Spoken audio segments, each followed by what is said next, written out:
हरि ओम शांति शांति सर्वगुण शांति सर्वगुण शांति शांति श्यामा हरि शांति श्यामा हरि ओम शांति शांति शांति हरि ओम शांति शांति शांति ओम भूर्भुवस्सुः ओम भूर्भुवस्सुः तत्सवितुर्वरेण्यं भर्गो देवस्य धीमहि धियो यो नः प्रचोदयात् आज पूरे जगत का कल्याण करने वाले साक्षात परमपिता परमेश्वर के मुख से आज ही के होने वाली साधुओं को और जो ज्ञानी जन, जो विद्वजन, जो सनातनी श्रीमद् भगवद गीता की ओर बढ़ते हैं, श्रीमद् भगवद गीता रूपी समुद्र में गोते लगाने का प्रयास करके समुद्र में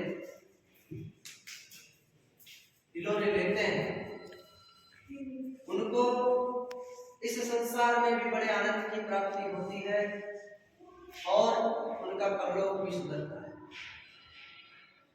भगवान श्री कृष्ण ने कुरुक्षेत्र के मैदान में अर्जुन को गीता का उपदेश दिया। यह गीता केवल ये नहीं है कि कोई युद्ध के मैदान में अर्जुन को युद्ध के अपने कर्म में लगाने के लिए उन्होंने कहा है, ऐसा नहीं।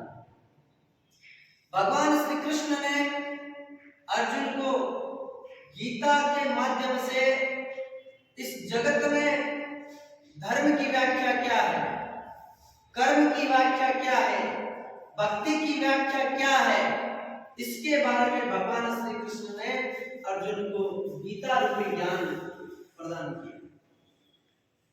और भगवान के मुख से निकली हुई श्रीमद् भगवत गीता रूपी वाणी आज हमारे बीच में श्रीमद् भगवत गीता के रूप में उपस्थित है। ये हमारा सौभाग्य है कि हमें गीता के 18 अध्याय श्रीमद् भगवत गीता में जो 700 श्लोक हैं, उन श्लोकों को कंठस्थ करना चाहिए। स्वामी जी ने तो यहाँ तक कहा कि 700 श्लोकों को कंठस्थ करने के बाद में जब जो 700वां श्लोक है उससे वापस उल्टा जाप श्रीमद् भगवत गीता का शुरू करना चाहिए। इससे बड़ा आनंद मिलता है, केवल और केवल सांसारिक आनंद के लिए भी नहीं है। हमारा कर्म क्या है? गीता में 3 योग है, कर्म योग, ज्ञान योग और भक्ति योग। जो इस तरह से जगत में मुख्य योग है, उन तीनों की व्याख्या मुख्य रूप से कर्म योग, ज्ञान योग और भक्ति योग के द्वारा भगवान श्री कृष्ण ने कही। हम कर्म के माध्यम से, कहते हैं ना, परोपकार के समान कोई धर्म नहीं है, तो हम कर्म के माध्यम से सेवा में लग जाएं और कर्म करते हुए, अच्छे कर्म करते हुए परमात्मा को समर्पित कर दे। उस कर्म योग के माध्यम से भी व्यक्ति जो है इस संसार से पार पा जाता है। इस संसार में भी वह सुयश को प्राप्त करता है और उसको परलोक भी सुनता है। दूसरा उन्होंने ज्ञान योग के बारे में बताया।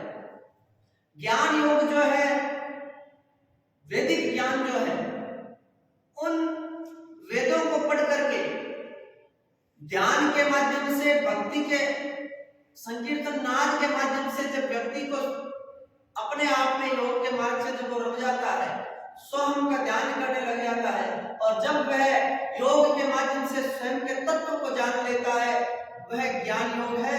और उस ज्ञान योग में गोते लगाने वाला योगी भी इस संसार में भी पार हो जाता है और वह भी परलोक को प्राप्त करेगा। तीसरा, भगवान श्री कृष्ण ने भक्ति योग के बारे में बताया। भक्ति 9 प्रकार की रामचरितमानस में भी स्वामी जी ने कही है। अब भक्ति ना हो सकती है, मंत्र जाप से भी हो सकती है, कीर्तन और संगीत के माध्यम से भी हो सकती है और अपने आप में ध्यानस्थ बैठ करके प्रभु का स्मरण करते हुए भी हो सकती है। जो भक्ति के मार्ग में प्रवृत्त होकर के ईश्वर पे ध्यान लगाता है वो परमात्मा को प्राप्त करेगा। ये तत्व ज्ञान बहुत ऊपर की कड़ी है, लेकिन हम इस संसार में इसमें भी हमें गीता जी को समझना पड़ेगा।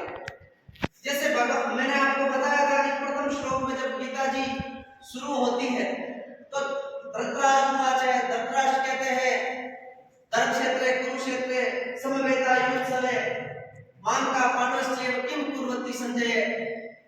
ये तो धृतराष्ट्र संजय को कह रहा है, पूछ रहा है, लेकिन धृतराष्ट्र कौन है? आज की भूमि पे भी धृतराष्ट्र है, हमारे बीच में है, जो अज्ञानी, जो भगवान की तरफ जाना नहीं चाहता, जो अंधा है, उसको केवल और केवल अपने परिवार की, अपने बेटों की या अपने स्वार्थ की जो चिंता रहती है, वह इस भूमि पर आज के दिन में भी धृतराष्ट्र है, जो अंधा है। और दुर्योधन कौन है? जो अहंकारी है, जो अपने मत में मस्त है, उसको किसी से लेना देना नहीं, उसका कार्य सिद्ध होना चाहिए, उसको राज्य मिलना चाहिए, उसको जो है कार्य सिद्धि होनी चाहिए, और वो जो चाहता है वो कार्य हो जाए, उसके सामने भाई बंधु कोई है उससे भी वो मतलब नहीं रखता है, तो वह अहंकार जो है दुर्योधन है। इसलिए हमें इस अहंकार को त्याग करके अज्ञानता से थोड़ा बाहर आकर के ज्ञान की तरफ चलने का प्रयास करना है। वह ज्ञान हमें श्रीमद् भगवद गीता के माध्यम से प्राप्त हो सकता है। हमारे सनातन दर्शन के 6 शास्त्र, 4 वेद, 18 पुराण, 108 उपनिषद, हम शायद आप नहीं पढ़ पाएंगे, लेकिन आप श्रीमद् भगवद गीता जी के 700 श्लोक पढ़ करके उनका ध्यान कर लीजिए, उसको समझ लीजिए, जीवन में सनातन के सारे दर्शनों को आप समझ लेंगे और आपका कल्याण संभव है। आप अपने कंपटीशन में भी आगे जाएंगे, अपने कर्म क्षेत्र में भी आगे जाएंगे, और किसी भी समस्या का समाधान श्रीमद् भगवद गीता के 700 श्लोकों के अंदर छुपा हुआ है, आप उससे कर सकते हैं। इसलिए आज हमको संकल्प लेना है कि हम जो रोजाना यहाँ श्रीमद् भगवद गीता जी का पाठ करते हैं, 4-5 श्लोक, उनको कंठस्थ करना है, उनके भावार्थ को हिंदी के माध्यम से भी समझना है, और इसके साथ में योग, प्राणायाम, ध्यान के मार्ग में प्रवृत्त होकर के हमें परमात्मा की उस परम उच्च सत्ता को प्राप्त करना है। बोलो सनातन धर्म की जय, कृष्ण कन्हैया लाल की जय, महाराज की जय। ओम शांति शांति शांति। ठीक है, पतये नमः। ओम लंबोदराय नमः। ओम वक्रतुंडाय नमः। ओम रिद्धि सिद्धि दाताय नमः। वक्रतुंड महाकाय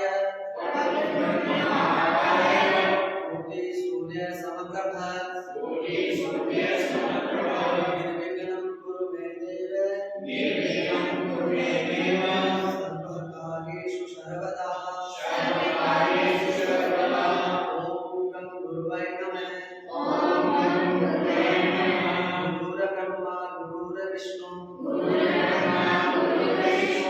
गुरुर्देवो महेश्वरः गुरुर्साक्षात् परब्रह्म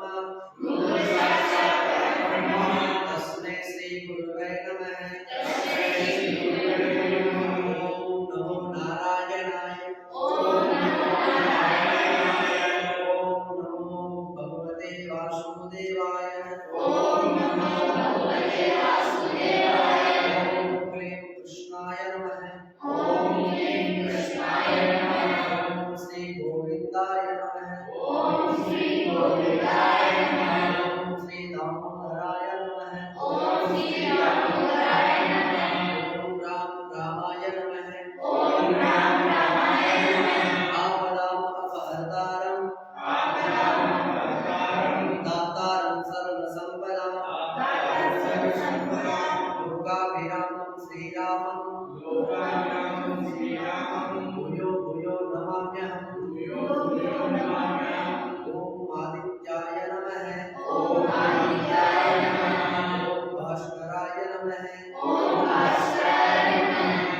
सूर्याय नमः। ओम घृणी सूर्याय नमः। ओम नमः शिवाय। ओम तत्पुरुषाय विद्महे महादेवाय च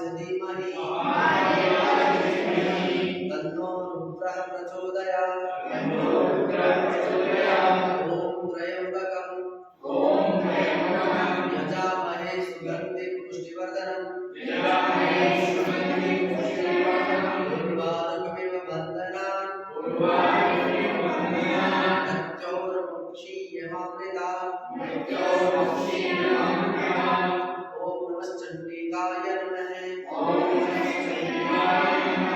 जयन्ति मङ्गलाकारि भद्रकाली कपालिनी दुर्गा क्षमा शिवा धात्री स्वाहा स्वधा नमोस्तुते ओम ऐं ह्रीं क्लीं चामुण्डाय ओम आदि शक्ति जगजनन्याय नमः